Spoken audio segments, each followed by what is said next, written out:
بسم اللہ الرحمن الرحیم۔ ایک نکاح کی تقریب ہے۔ حق مہر کے 5 سے 8 لاکھ مقرر کرنے کی بات ہو رہی ہے اور ساتھ 5 تولے سونا۔ سسر اپنے داماد کو ساتھ والی کرسی پر بلاتا ہے، سرگوشی میں پوچھتا ہے، بیٹا آپ کتنا مہر آسانی سے دے سکتی ہیں؟ داماد کہتا ہے، آپ لوگ جو مقرر کریں منظور ہے، لیکن میں اگر زیادہ کوشش کروں تو 2 لاکھ دے سکتا ہوں۔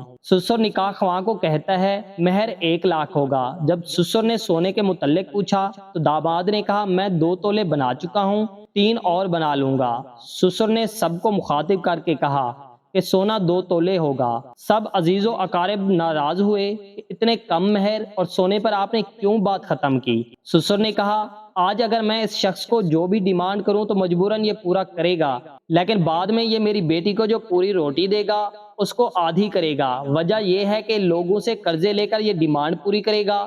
میں چاہتا ہوں کہ میری بیٹی بعد میں آرام سے اور خوش رہے۔ اس شادی کو 15 سال ہوئے۔